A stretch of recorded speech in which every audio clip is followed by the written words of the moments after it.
Okay, welcome everybody. We are talking about a really critical topic today, and that is if you are in a blended family, you undoubtedly have a drag-along effect of multiple relationships that will follow you into your new marriage. Mm-hmm. You have all sorts of categories of people who will make their way, follow you along like a tsunami of relationships spill over into your new marriage, because it's spider web effect. Yes, it is like a spider web effect of relationships that you probably have. Mm-hmm. And how you deal with those relationships will largely dictate the success or failure of your new blended family. Mm-hmm. You cannot overstate the level of influence, the level of stress these relationships can bring in, the level of positivity, if they're good relationships that can be brought along as a helpful asset to you and your spouse.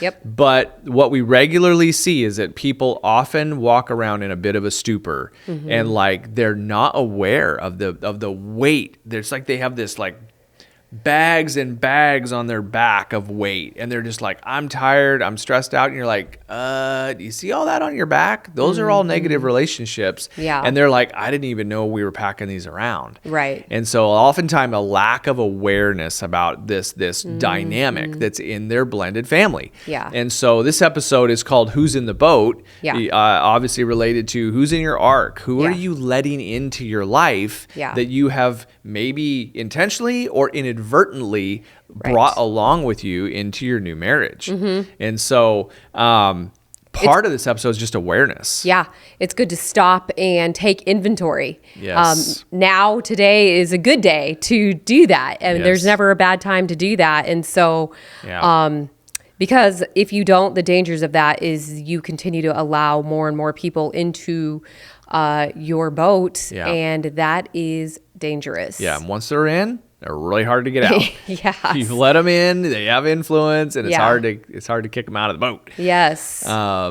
So I think, so that's kind of the context of what we want to talk about is who are you giving weight to? Who are you giving time to? Who are you giving emotional energy to? And so an exercise that we really like to point people to, because of that idea that this can be sort of a blind spot for people, is to go through this exercise where you and your spouse take a night or take a weekend, and it's very, very helpful to put all the names out of the people in your life. Yeah. Right? Aunt Judy, and here's my ex, and can I just add something real quick? Yes. Because this exercise is an awesome exercise, but I would also say, even start by praying together and asking the Lord to just give you peace and clarity and wisdom, and to not be to not get defensive. If if the spouse, one or the other, brings up a relationship that maybe you guys might have to talk through, And so I think it's really important to pray and ask the Lord for help. Yeah, invite the Spirit in to be the mediator. Yes, that's good. Start with prayer. Yes. Ask for wisdom, because this does take wisdom. It's this is a very touchy topic. Yeah. Maybe for you personally, it might be some wrestling there, emotional baggage, bad habits. Yeah. Or for your spouse, you may have to speak into their life. Right. So yes, good point. So sorry about that. Okay. Yes, that was good. Always start with prayer. Yes. Yes. And so what we recommend for couples is to go away, find some time, write down all the names in your life of people who have influence on you and your kids and have currently have access to you, and put them into 3 categories. And those 3 categories are very simple. Yep. Positives, neutrals, negatives. Yes. Okay? So we'll talk through these. The positives and negatives are the one you really need to think hardest about. The neutrals are kind of like, whatever. We don't really have to think too much about those because they are just that. They're sort of inert. They're neutral. Yes. You can kind of do what you want with them. Yeah. It's the negatives and the positives that you need to systematically categorize so that you can then deal with them. And have a plan for that person. Right. And so this is super helpful because again, people walk around and they just don't do this exercise and they're like, I don't know, I'm just stressed out. Yeah. It's like, what's going on? Blah, blah, blah, blah. And this person and this, like, oh, sounds like you got some relationship issues. Yes. And they're just like, well, yeah, I think I do. It's like, Yeah. well, what are you doing about that? And they're like, I don't know. Yeah, you don't have to open the door to every single relationship and let them into your boat. Right. And by categorizing them, you can be like, oh, so that's Aunt Judy. She's a negative. I'm not picking that call up. I mean, it sounds harsh, but we'll talk about why this is important. Yeah. We'll talk about like you may feel a little harsh, or but also you get to embrace other people. Right. But So, but you gotta have these categories. Yes. So So I think that breaking things into categories, and like you said, the neutrals are the neutrals, and you don't need to spend too much time. Maybe you spend a few moments on it. Maybe you do or don't, but I wouldn't give that too much time. No. On the toxic and the positive relationships are the ones that are really going to make or break and build your family up. Yeah. And so toxic relationships, I think, are probably, like the in the negative category. In the negative category. So yes. Let's just be clear for those listening. Yes. In the negative category, yes. This is a nuance of it. Yeah. Is you really have optional relationships. These are ones where you could literally cut them out if needed. Yes. And there's no ramifications. Yeah. There's no legal strings. You're not co-parenting with them. Yep. You could stop taking their calls or kindly find a way to exit them from your boat, and there's no strings. Yes. Then there are non-optional negative relationships. So let's maybe unpack those. Let's unpack those two categories first. Yes. Well, I think starting with the toxic relationships, you might be asking non-optional. Yeah. Who is that? Yeah. Or who are they? Right. So that's the exercise. Identify them. Yes. And then once you've identified them, what do you do with them? How do you deal with these relationships? Right. So if we're talking about the non-optional relationships, that's probably more than likely your ex, Yep. And I think what's really helpful, let's just park it there. What's really helpful setting up boundaries is, do you have a parenting plan? That, I think, talking with couples, and that is something that we did in our marriage with our ex early on, is creating a parenting plan. And oh my goodness, is that so incredibly helpful to create boundaries and keep unwanted relationships that don't need to be in the boat out. Yeah.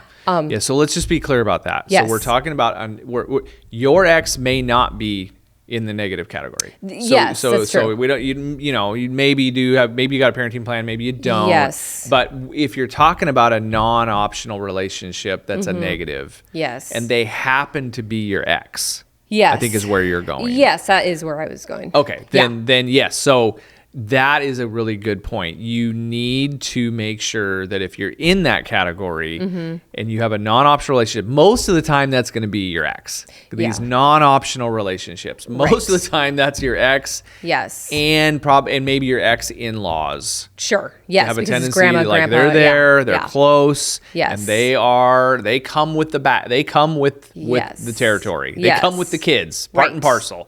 Right. So I think what you're saying is in that scenario, one of the best tools that you can have as a structured way of dealing with that potentially negative relationship is to definitely have a parenting plan in place. Yes. Yeah. And if, because parenting plans could also be intimidating. They can be, I don't know where to start. How do I do that?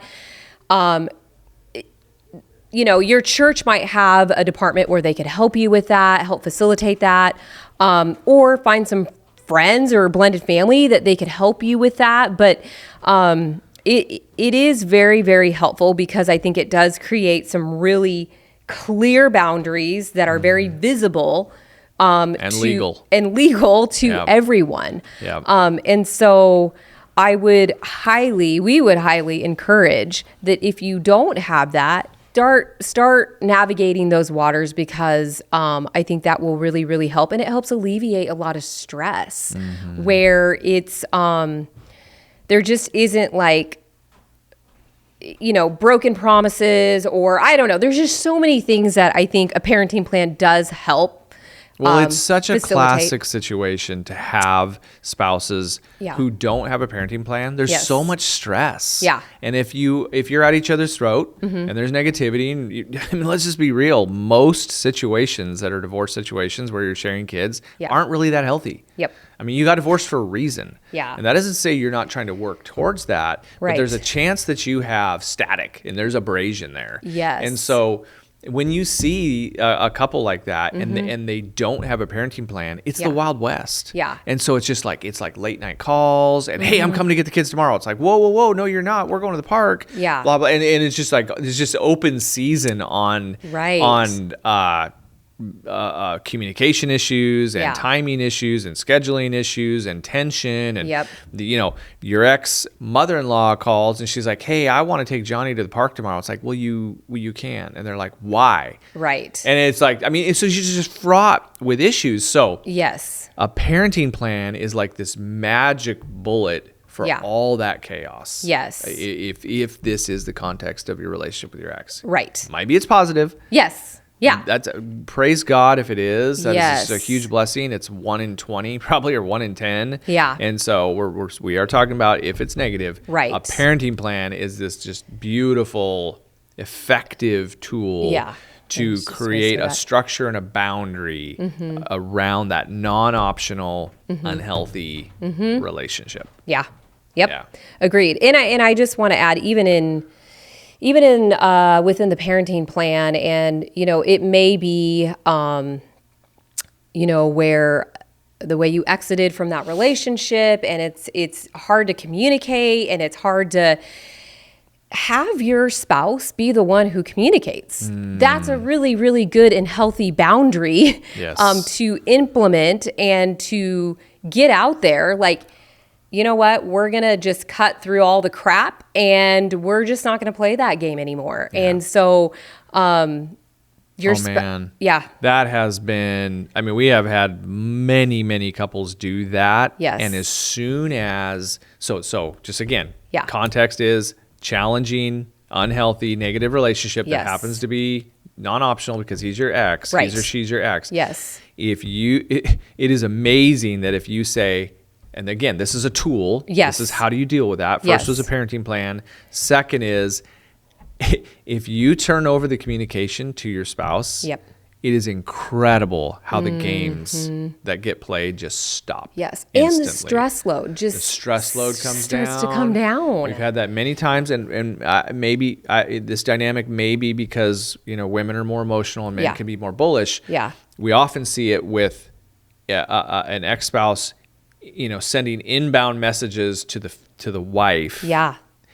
And what is really effective is for the new husband to get between that. Yes. And say, I need you to start routing all correspondence through me. Mm-hmm. And all of these late night, blasting text messages, frustration about, oh, you're parenting this way or that way. Right. Hopefully it's not sorry if that's happening. It's a bummer, but it does happen a lot. Yes. And as soon as the husband gets in the way of those, all of a sudden the text load goes from 100 texts a week to like 2. Right. They start walking themselves out of the boat. You know, I'm just like, hey, I'm just going to go ahead and leave. Go get your own boat. Totally. And I think it's a very, very helpful tool. And some people will be like, oh my gosh, that's extreme. It's like, well, until you've tried it, I mean, don't knock it, because this is very, very, very helpful. It's very helpful. And it creates we have heard testimonies of just like our stress load went from 90 to like down to like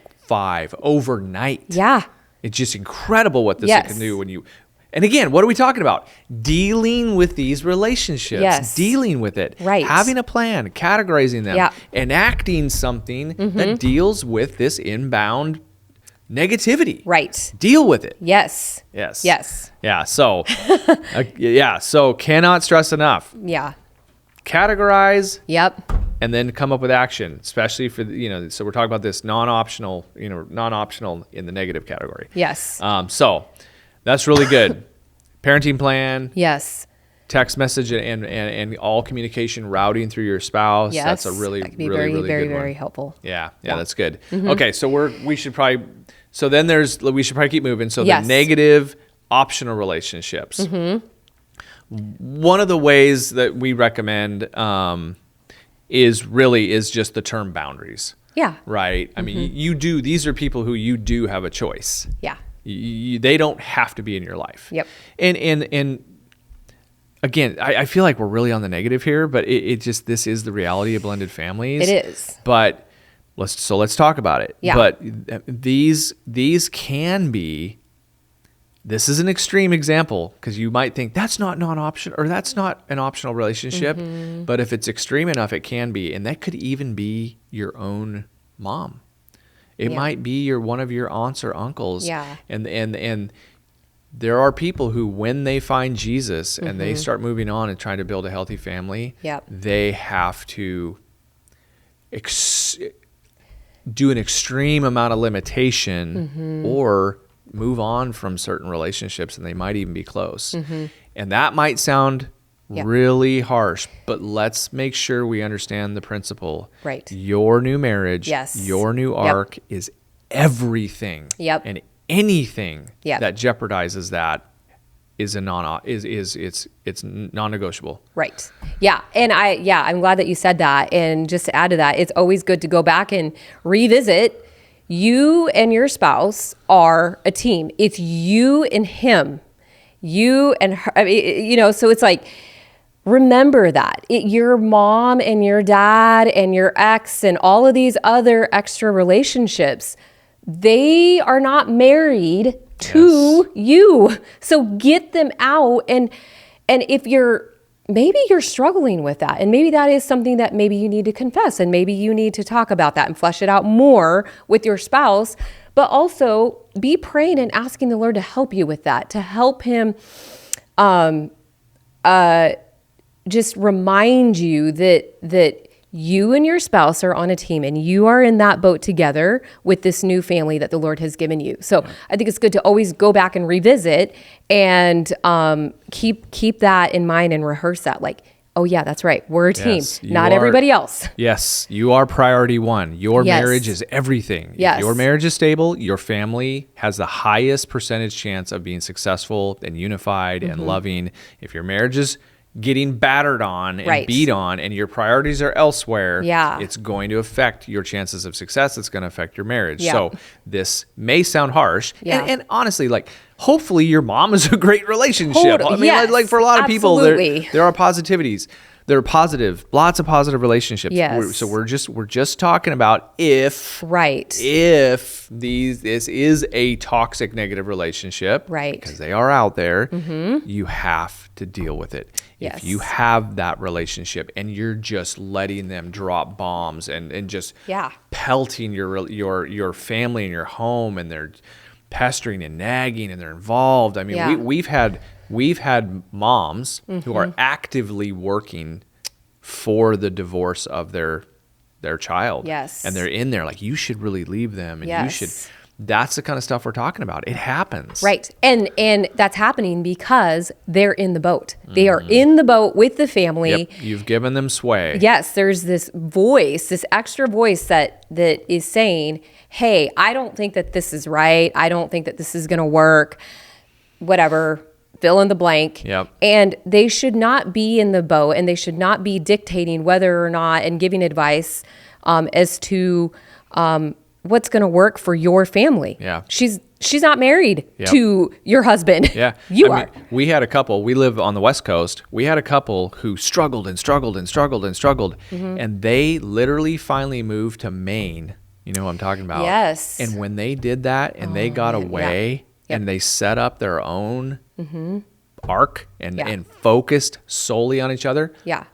They now have 5 kids? Oh my gosh, I think they're going on 6, and they just have an amazing marriage. They just took off, And there was there was issues here on their home turf. Yeah. And when they got away from that, they just flourished because they focused on themselves. They focused on their marriage. Yeah, they leaned did into the Lord together. Right. They did a timeout and they said, what is good for us? Yes. For you and I, not these other people. Yep. And that was to move away. And sometimes that seems extreme, but sometimes that may be where the Lord is leading you. And from that comes growth and a healthy marriage. And so praise the Lord for that. They're our friends. And so it just, we rejoice with them that they are flourishing. Yep. So we're, these in the negative category, these optional relationships, you may limit them. You may completely cut them out. Yeah. Whatever you do is for the sake of your marriage. And that is the decision tree, a decision process that you need to go through with your spouse about how to deal with them. Yeah. But our general advice is most blended families, especially early on, will do better with less relationships. Focus on quality, not quantity. You totally took the words right out of my mouth because I was just going to say that. I know that that's true for me because when I understood that and I put into practice that it's you and me and not my family, my sister, my mom, and all of the extended family, our marriage got better because of that, because the Lord helped me understand that. And because I had a desire to want to understand that and to fight for our marriage and to, and I have a great relationship with my mom and my sister and all the people. I was using that as an example. But just where you're focusing your time and energy. Yes. And so it is very helpful to, to just identify those relationships. And, I think one of the other things too, we are saying, hey, it might even be your mom or your dad or whoever. Sometimes it might be old friends, like toxic friends that are telling you like, hey, you know what? You don't need that. And they might just say like, just get a divorce or whatever, So too many ladies' nights. Yes. Too many guys, poker matches stuff. Yeah. They're dragging you away. They're unhealthy. And I just want to insert that because I think that is a thing. We have heard that. And you're kind of scratching your head like, why are you hanging out with them? Why are they in your boat? Right.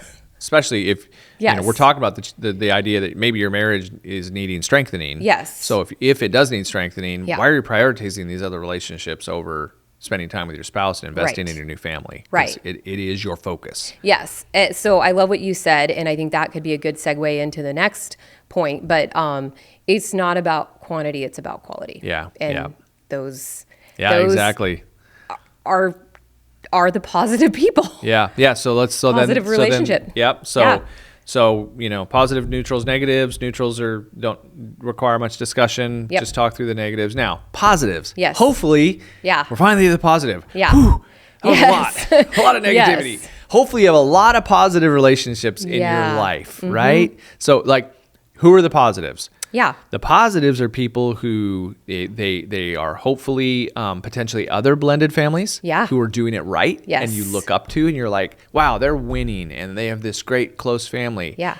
Those could be positive relationships. You're in community. You're in community. Yeah. People that point you to Jesus, point your marriage to Jesus, point your kids to Jesus.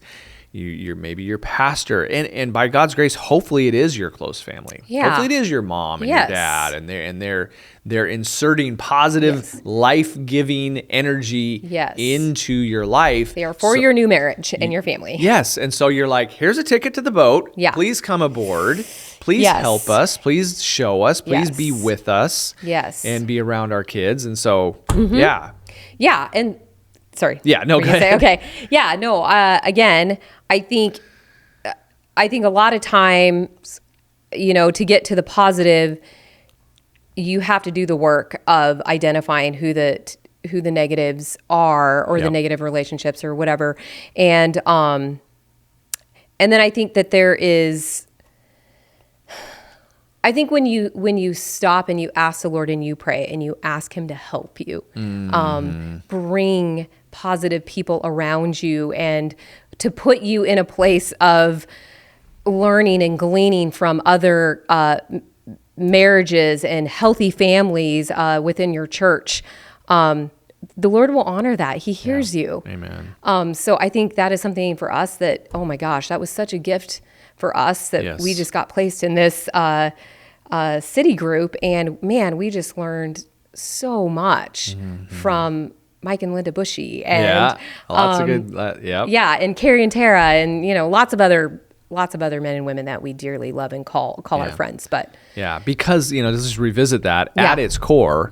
Our message to blended families is you can be a shining example of marriage that God can use to build his kingdom and tell people about Jesus. That's the bedrock. That is the end game of what we're trying to get blended families to see is you can be that. You can be as close or closer than any biological family. Right. And you can have just as much impact on the kingdom with your family as any family on the planet.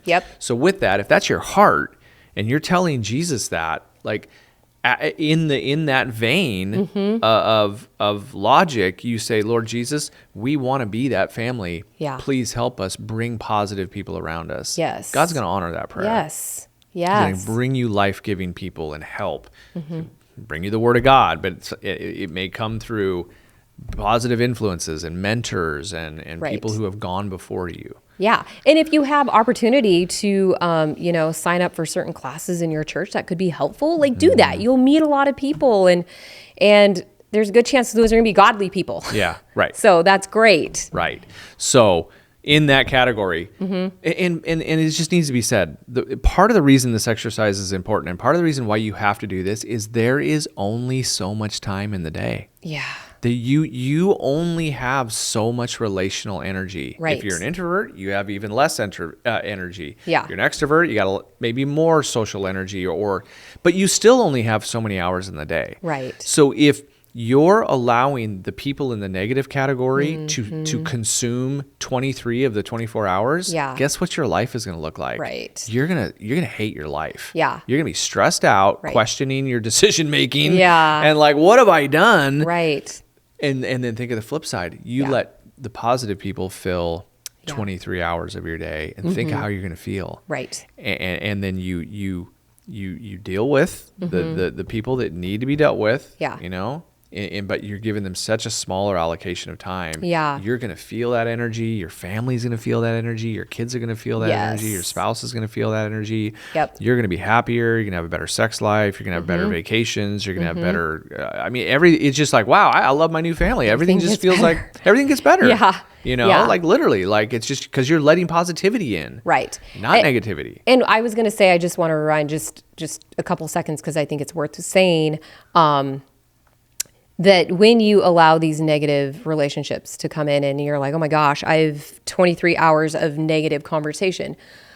What kind of energy are you going to have for your family? Yeah. I mean, much. That then just affects your output to your family. Yeah. And you don't want that. Right. You don't want that at all because they feel that.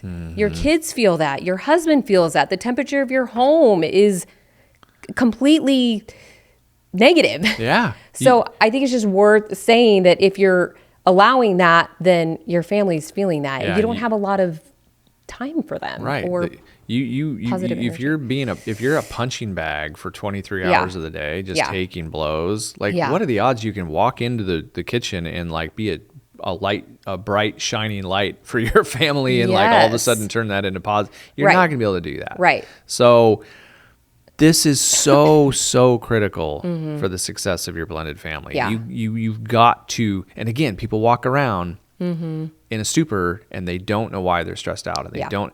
And a lot of people just struggle with guilt, like they don't know how to cut people out, and they don't know and yet the most loving thing you can do for your spouse and for your kids is to handle this in an appropriate way. Yeah.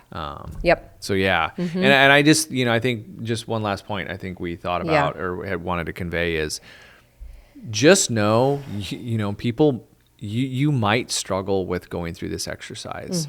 There are, because you're just inherently have some potential negativity behind you or abuse or really old, long-standing bad patterns and habits, you might need help to identify, hey, I don't know if you see this, but this person has a lot of control over you. And I'm not sure you see it. And they're like, well, I don't think so. And it's like, hey, here's an example. So just know, I think especially for women, I don't know, probably men too, but like you may have bad habits. You may be letting too much sway and too much influence on relationships that should no longer have sway and influence in your life. Yeah.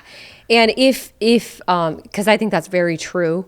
And I think a lot of time for the women, there might be manipulation going on from the ex-husband. And it's like, there's ultimatums and there's all of these things that then make you feel, bad, or you're worried, or the what ifs. What if he tries to take my kid away? Or, all of the negative things that, or all of these lies that Satan likes to fill your head with too. So I think it is a true thing that you're saying, that I think women are just more emotional, and you also just want to keep the peace, and sometimes that's not the answer either, because you're creating more stress. But which is where the protector side of men needs to come in, and you need to protect your wife from those relationships. You need to be assertive. You need to be action oriented to deal with it. If you perceive that negativity flowing into your home and landing on your wife, you need to do something about it. Don't just sit by and be passive. I am not even remotely talking about getting in there and being, threatening or anything like that. We're talking about godly action, to protect your wife in wisdom. Yeah. So making sure you get help if that is the scenario. If there's been a abusive partner in the past, like, get some help. That would be wise. And helpful. Yep. Yeah.